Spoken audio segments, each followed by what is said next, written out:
This is a demonstration showing the creation of a new engineering calculation sheet, both in a spreadsheet program and in Jupyter Notebooks running the HandCalcs library.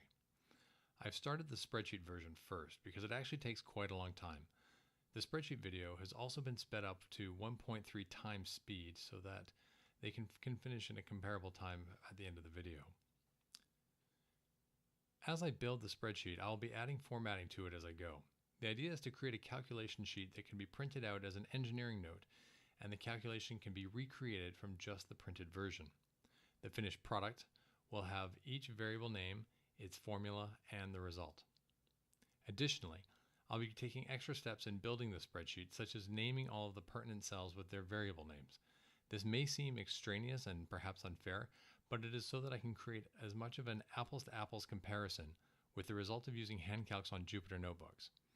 The formulas that will be typed in for the calculation on both the spreadsheet and in the notebook will be the same as much as possible. This is also so that the spreadsheet will be as easy to debug as the completed Jupyter Notebook. Here, I have started creating the same calculation sheet with HandCalcs in Jupyter Notebooks. This is actually a notebook running in the newer Jupyter Lab. This video is at 1x speed, and I'm intentionally typing slowly throughout. The speed of the calculation sheet is further slowed because I'm assuming that Jupyter and HandCalcs has just been newly installed on the system and has not yet updated the default display template, which is what I'm going to do now. If you are unsure on how to install HandCalcs in Jupyter Notebook, please refer to my Getting Started with HandCalcs tutorial video. For this demonstration, I'm going to take the time to set up swapping out Jupyter's default HTML export template. This is something you only need to do once, as the changes will persist for all future use of Jupyter. To start the calculation sheet, I'm going to import two libraries, For All People and HandCalcs. For All People is a units library that I designed to work with HandCalcs. Jupyter Notebooks have two kinds of commonly used cells, Markdown and Python. If you're unfamiliar with Markdown, it's like a shorthand for writing HTML. It allows for quick formatting of the text. To convert a cell to Markdown, click outside the cell and type M. Here, I'm using $1 to indicate that I want a first-level header or an H1 tag in HTML. Any text entered without any such tags is just going to be rendered as plain text. To change a cell back to Python, you click outside the cell and type Y. To render a cell with HandCalcs, I use the cell magic syntax, where I write %% and then the name of the function. For rendering a cell with HandCalcs, the command is %render.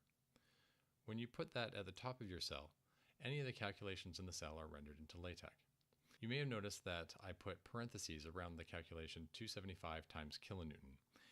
If you don't have the parentheses, it will render out the substitution as well. In this case, the substitution is just 275 times kilonewton equals 275 times kilonewton. Putting parentheses around an entire calculation allows just the answer to be shown. Here, I'm going to be using the parameters cell tag again. And it'll be to much better effect because you'll actually be able to see the three columns because we'll have more than 3 parameters being entered. You'll also see the variable named phi-s. Any Greek letters that are written out as variable names will be automatically converted and rendered as a Greek letter by HandCalcs. To use lowercase Greek letters, use all lowercase for your variable name. To create, in this case, an uppercase phi, you would create a capital P lowercase hi as your variable name. This is in contrast to an Excel where when we want to use Greek letters in our formulas, we have to go ahead and insert a symbol and look it up every time. You will notice in Excel, we've been entering in variables with subscripts. This is an extra step, but enhances readability of our printed out sheet. LibreOffice actually makes this a lot faster since there's a keyboard shortcut for it, whereas in Excel is often accessed through a menu bar. You'll see that we've entered now a pre-formatted representation of the formula that we are about to enter for the calculation in the Excel spreadsheet. We enter in the separate formula so that way when we print the sheet, the person who's reviewing it can see what calculation was intended to generate the result. This is something in Excel that has to be done, otherwise the formula in each calculation cell is not visible. It's about this location where the HandCalcs demo is catching up to the Excel. In HandCalcs, you'll see that we're typing in the same formula to render the Euler buckling stress, but when we hit enter, not only do we see the symbolic representation, but we also see the numeric substitution and then the result. This extra step, the numeric substitution, was a primary design factor in HandCalcs and is something unique. This is what makes it very easy to check calculations. You'll notice in HandCalcs that the formula typed in to do the actual calculation is the same formula that's used to represent a calculation in LaTeX. In this way, there's no separation between the formula you use to calculate and what you see on the page. This is in difference to Excel, where we have to type in a separate representation of the formula and then perform the calculation.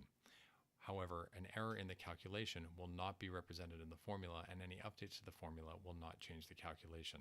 This can be a significant source of errors in Excel calculation sheets. You may also be noticing that any of the formulas that we use that have units are automatically being canceled out, and we're getting the correct unit at the end of the calculation. This is what For All People is doing in the background. It automatically carries the units, cancels them out, and displays the correct unit as per convention. Contrast this to Excel when we have to enter in units as adjacent cells. Basically, they are labels. We have to make sure that when we enter the number into the formulas, that they're in the correct representation that we're expecting. It's at about this point that our calculation sheet in Jupyter is complete. We'll be able to go up to the top of the sheet, now enter a new input into our factored loads, run all the cells, and then have all calculations be updated. Then we'll be able to print out the result as an HTML page and then to PDF. Jupyter Lab has a couple of different ways of generating PDF sheets. One of them is to print to HTML, and the other is to print directly to PDF via a pre-installed LaTeX installation. We'll be using the HTML printout for the simplest demonstration because it doesn't require any additional software. We simply export as HTML, open it up in our browser, and use our browser's print to PDF function in order to get the result. Here's the exported HTML. Now we can use our browser's print function to have it render out as a PDF. Unlike the LaTeX export, we can adjust the scale of the page in our browser. This can be very handy, especially if you're trying to get all calculations onto one sheet. Here we can scale down to ensure everything fits on one sheet. We'll save to the PDF, and then we'll just leave it up on the screen. This is where the Jupyter demo is completed.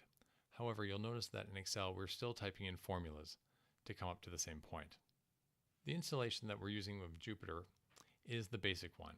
It uses the basic MathJax rendering method of rendering LaTeX in a browser. There are plugins for faster renderers, such as the Katek plugin developed by Khan Academy. I highly recommend that you use this LaTeX renderer instead of MathJax, as it is much faster.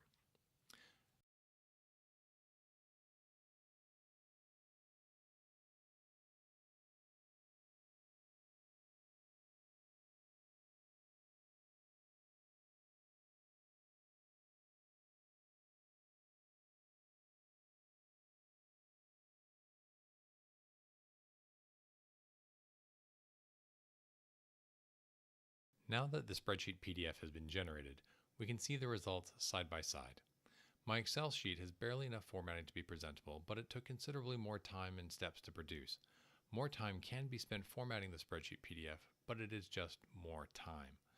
In contrast, the PDF generated by Jupyter with HandCalcs is well aligned. I spent a minimal amount of time in formatting, and my formulas are rendered out in a way similar to how they would be if I wrote them by hand.